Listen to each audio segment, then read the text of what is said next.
আমি একটা ডালের রেসিপি করবো, যেটার নাম দিয়েছি আমি আবোল তাবোল ডাল। কেন কারণটা বলছি, দেখো আবোল তাবোল সবজি ঝিঙে দিলাম, বেশ কিছুটা ঝিঙে এরকমভাবে কেটে রেখে দিয়েছি। ডাঁটা আর আলু এভাবে কেটে রেখে দিয়েছি।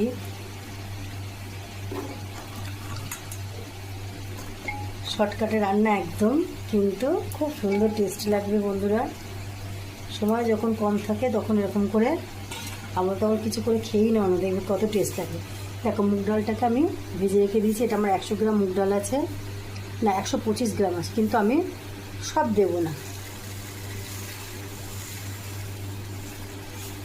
25 গ্রাম মতন রেখে দেবো। হলুদ দিয়ে দিলাম,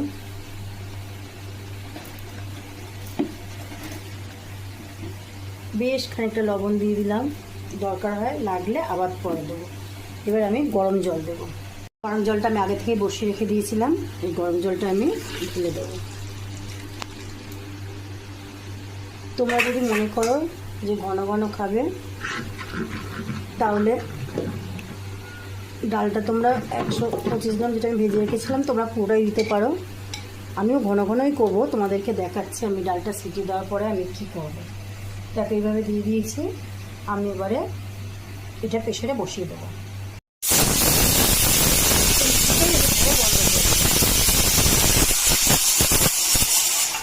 ব্যাস, আমি কিন্তু বেশি সিটি দিলাম না, এটাতেই আমি বন্ধ করে ফেললাম। কেন ডালটা আমি পুরো ভাঙবো না, একটু গোটা গোটা রাখবো। এভাবে বন্ধ থাকে একটু। দেখো ডালটা ডালটা ঠিক আমার এরকম আছে, পুরো ডালটা গলেও নি, আর ঝিঙেগুলো ঠিক এরকম আছে। আমি এবারে এতে সম্বার দেবো।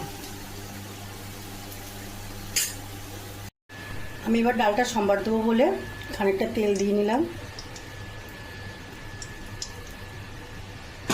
তেলের মধ্যে শুকনো লঙ্কা, তেজপাতা,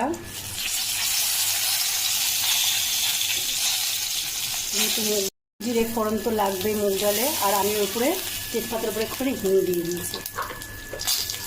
হিঙের গন্ধ খুব ভালো লাগবে এই সবজিটার মধ্যে।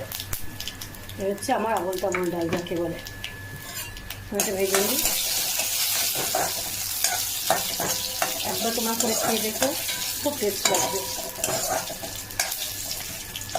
আর কাজও শর্টকাটে, তোমরা তো প্রেশারে বসিয়ে দিচ্ছ, কত টাইমও বেশি লাগবে না। দেখো আমার এটা হয়ে গেছে, আমি এবার ডালটাকে সম্বার দিয়ে